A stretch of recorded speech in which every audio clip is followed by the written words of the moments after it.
Yeah, what was our route from? I don't know, man. We were like 185 out of, or 145 out of Telluride, right? 145 out of Telluride to Dolores. A bunch of county roads from Dolores to here. Alright, let's go check this place out. Yeah. Finally made it. Heading to some of the cliff dwellings after this, and we'll see how those look. Probably a few pan shots and take a look at everything else. I don't really know what to say. Mesa Verde's cliff dwellings and ruins were first discovered during an expedition led by Don Juan Maria de Rivera in 1765. A bill for the creation of Mesa Verde National Park was rejected multiple times from 1901 to 1905, but finally passed Congress and was created on June 29, 1906, after being signed by Theodore Roosevelt. Cliff Palace, the park's largest cliff dwelling, is roughly an hour from the park's entrance. This dwelling gives visitors an insight to what ancestral Pueblan life was like over 700 years ago.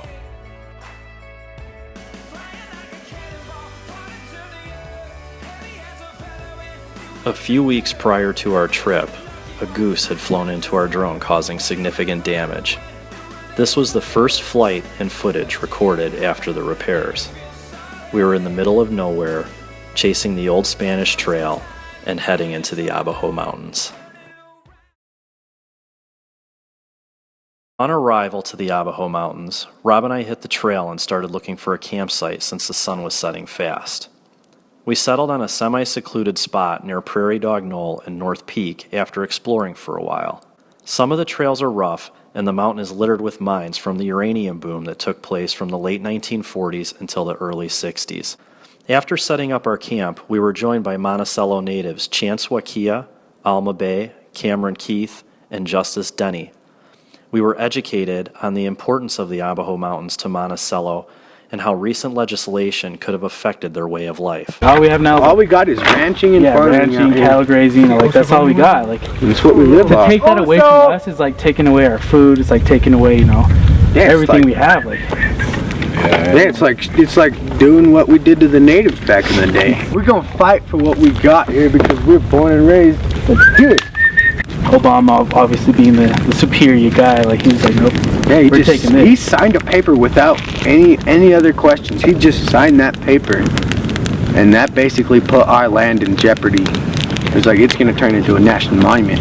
When it turns into a national monument, you can't come out and have a fire like this. Yeah, it's got to be in a designated area. Right. And this is all we've ever known.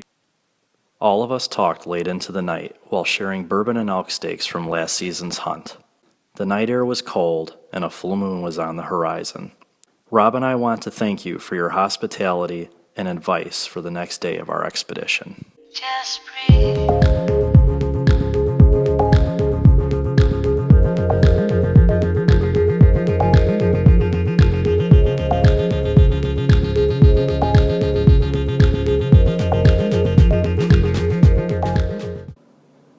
The next morning, we started on the south side of the Abajo, just northwest of Blanding, Utah. The Forest Service roads led us back to Manti La-Sal National Forest.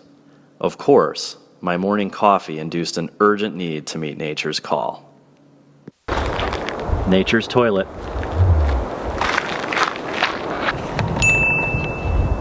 I see that.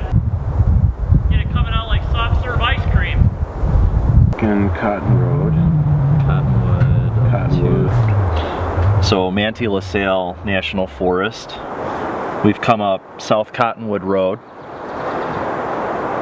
and right now heading towards Gooseberry Road and going through a bunch of dashed line squiggly stuff up here to some cliff dwellings in essentially what's Beef Basin or Beef Basin Road, which loops around with the idea of getting back to Bridger Jack Road at some point tonight and camping off of there. Now it's time for some fresh, organic Mountain Dew. Little break.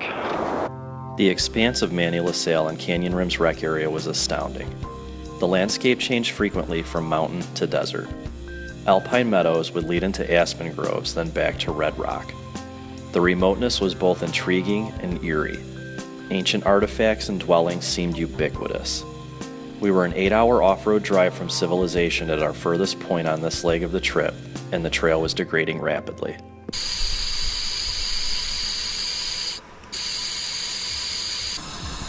And it is 2 o'clock. We are at least 50 miles, 50 long miles from any civilization or paved road for that matter. So, given that's 2 o'clock, I think we're going to try to make it back into Manti La-Sal. See if we can find a better place to camp. The ruins and the cliff dwelling is... we could definitely reach it, but then we'd probably be... camping down there for the night. We'd be struggling to get back to a decent place to camp. So, we're going to air down, which we probably should have done 7 hours ago. And find a place to camp. See ya.